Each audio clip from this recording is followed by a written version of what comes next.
C'est seulement quand la propagande de guerre des vainqueurs est prise en compte dans les livres d'histoire des vaincus et que la génération suivante le croit, qu'on peut alors estimer que la rééducation est vraiment réussie.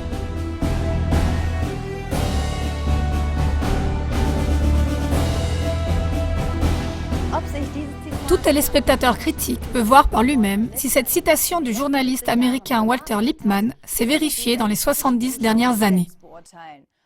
Mesdames et messieurs, avec ceci, je vous souhaite la bienvenue à notre nouvelle émission, 70 ans après la fin de la guerre. Le fait est que pour des millions de personnes, la guerre n'était pas encore terminée au moment de la capitulation de l'Allemagne le 8 mai 1945.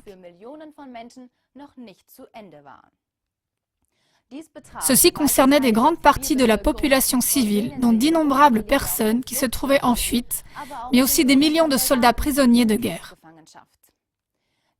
Chaque guerre qui a été déclenchée exige ses victimes parmi la population civile. Des gens qui, jour après jour, accomplissent leurs devoirs et qui s'efforcent de mener une vie harmonieuse sont transformés en exécuteurs par une propagande de guerre bien ciblée. Et finalement, ils sont aussi ceux qui en souffrent. Après coup, les vainqueurs écrivent leur version de l'histoire et se laissent célébrer comme libérateurs. Avons-nous appris les leçons de notre histoire? Peut-être que nos libérateurs d'hier et les partenaires de l'OTAN d'aujourd'hui feront retentir demain déjà un ordre de marche contre la Russie. Mais jetons maintenant un regard sur le passé, c'est-à-dire sur l'évolution au fil du temps du nombre des victimes de guerre. Au début de l'année 1945, il y avait officiellement à Dresde 630 000 habitants et des centaines de milliers de réfugiés venus des régions de l'Est de l'Allemagne. Après les bombardements qui ont eu lieu entre le 13 février et le 17 avril 1945, l'administration allemande de l'Empire déclarait 253 000 morts. Après cela, on a encore dégagé des dizaines de milliers de cadavres.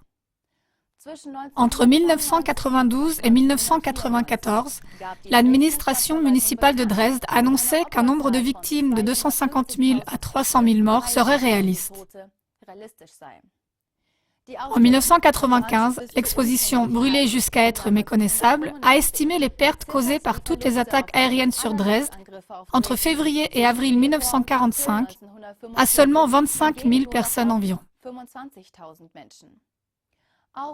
De même, en 2010, des historiens réunis en une commission chargée de cette étude par l'administration municipale de Dresde s'étaient mis d'accord dans leur déclaration finale sur 25 000 morts dans les bombardements.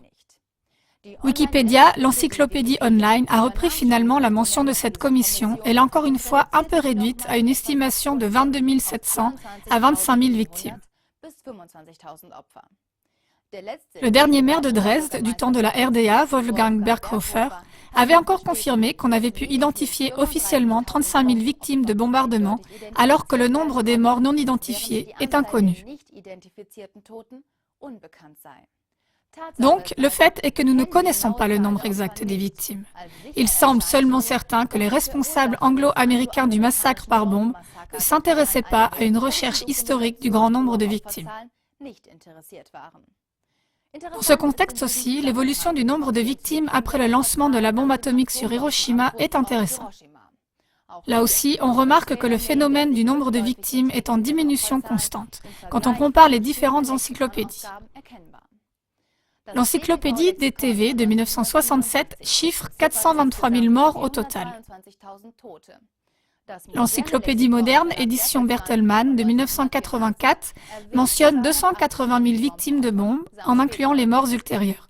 Et selon Wikipédia, version de l'année 2000, il n'y a plus que 90 000 à 160 000 personnes, en incluant les morts ultérieures, qui ont trouvé la mort jusqu'en 1946, suite au lancement de la bombe. Nous espérons que toutes ces nouvelles perspectives vous amènent à une réflexion constructive. À très bientôt. Schalten Sie also wieder ein.